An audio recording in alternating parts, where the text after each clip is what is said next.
1530 ईस्वी दिल्ली का ताज खाली है, बाबर जा चुका है और उसके बेटे हुमायूं के सिर पर एक ऐसा साम्राज्य आ गिरा है जो बाहर से विशाल है लेकिन अंदर से टूट चुका है। चारों तरफ दुश्मन है और अपनों की नीयत भी साफ नहीं। ये कहानी एक बादशाह की है जो हार गया था लेकिन इतिहास में हार कर भी अमर हो गया। हुमायूं साहसी था लेकिन फैसलों में डगमगाता हुआ। उसने सत्ता भाइयों में बांट दी, काबुल, लाहौर, अलग अलग तख्त। 1530 से 1538 ईस्वी के बीच यही उदारता उसकी सबसे बड़ी कमजोरी बन गई। ताज सिर पर था लेकिन जमीन पैरों के नीचे खिसक रही थी। उसी समय बिहार से एक नाम उठ रहा था, शेर शाह सूरी। ये सिर्फ एक सेनापति नहीं था, ये इंतजार करना जानता था। 1538 ईस्वी में जब हुमायूं बंगाल में समय गंवा रहा था, इतिहास चुपचाप उसकी हार लिख रहा था। 1539 ईस्वी, चौसा का युद्ध, रात, बारिश, अचानक हमला, मुगल सेना संभल नहीं पाई, हुमायूं हार गया। काज टूटा नहीं लेकिन हाथ से फिसल गया। वो किसी तरह गंगा पार बच निकला लेकिन दिल्ली अब बहुत दूर थी। 1540 ईस्वी, कन्नौज। ये सिर्फ एक युद्ध नहीं था,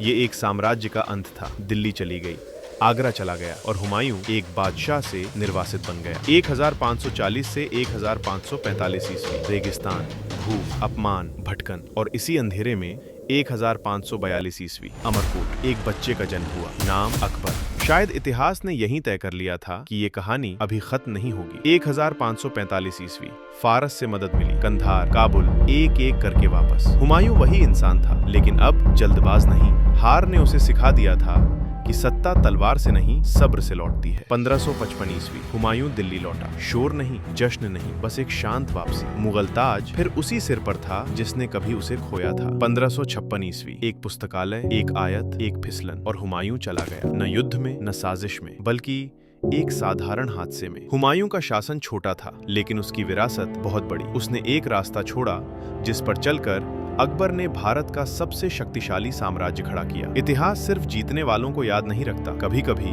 वो उन्हें भी अमर कर देता है जो हार कर भी लौटना जानते हैं। अगर आपको आज पहली बार लगा कि इतिहास दिलचस्प हो सकता है, तो समझिए ये चैनल आपके लिए है।